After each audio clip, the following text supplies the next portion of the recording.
we bring in Mike Tirico. He joins us on loan from NBC. He'll be calling that Clemson-Notre Dame game. Mike, good morning. How are you? What is your favorite color in a peacock's, the NBC peacock? Do you have a favorite color? Well, you got lavender on, don't you? I do. My favorite happens to be the orange, obviously, the whole Syracuse deal. But just maybe something to ponder as you spend your time saying peacock. I like the way you say peacock in the promos. It's got a punch to it. I'm more of a green guy. For some reason, I'm infatuated with the color green. Really? Yes. Is that right? Green jacket, Master starts a week from tomorrow. So in the mood. Good to see you. How you doing? I'm good. But there is a study. There's studies that have been done on the color that you like and what it says about you, your personality.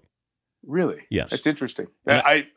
I didn't like the color orange until I went to Syracuse. Now I have like orange everything. you name it. So I'm curious to see what the study says that means about me. But you're a Michigan guy, though. You live in Ann Arbor. I just live here. I don't root for the Wolverines. You don't? No. You're a one school person, and my school is Syracuse. I'm an alum there. And you my don't kids go root for them either.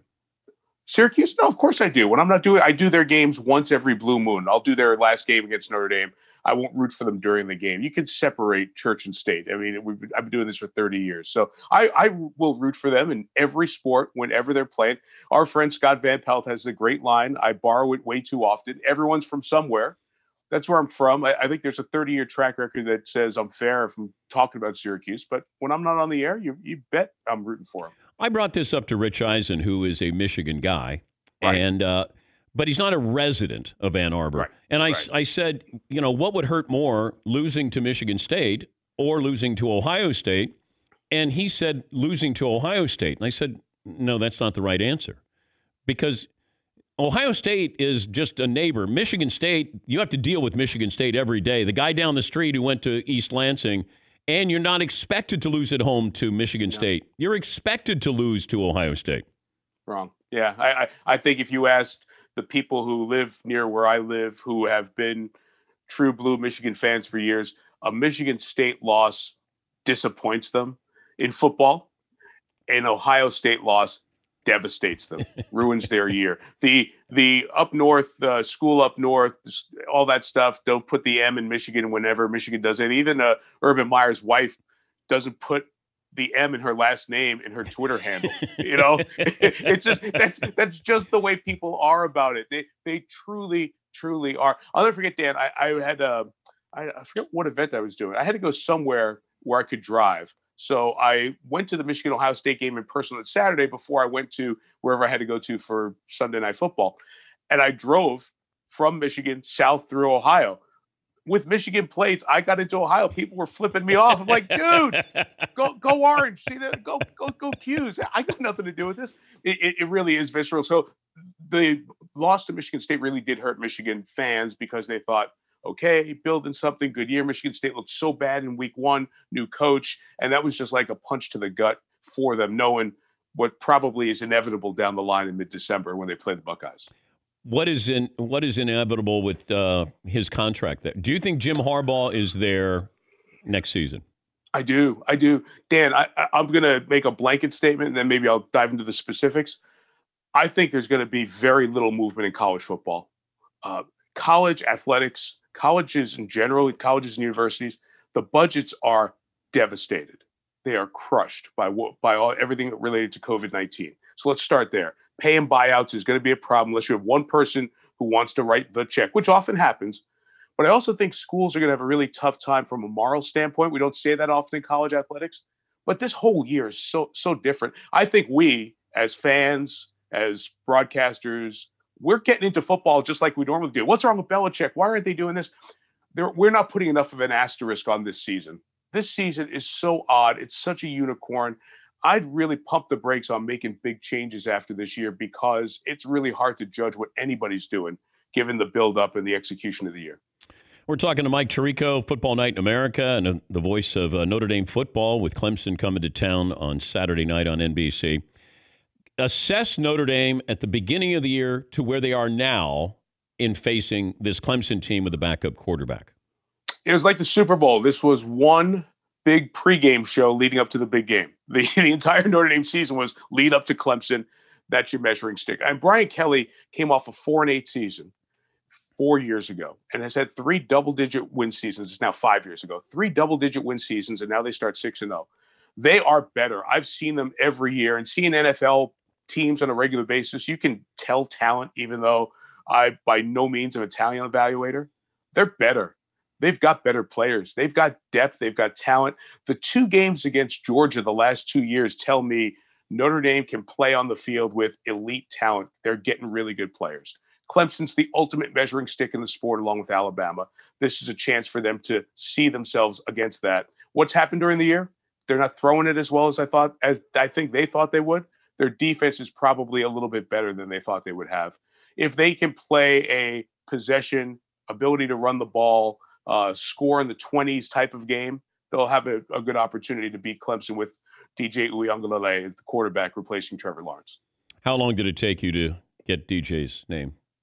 Oh, it came right to me. Although I must say, I have been practicing at home. Like last night, we were watching election results. It's like 1:30. Do you want to have another glass of wine? Yeah, it's good. With Chuck and Savannah and Lester, they're going to be going until 3 a.m. We'll hang with them here.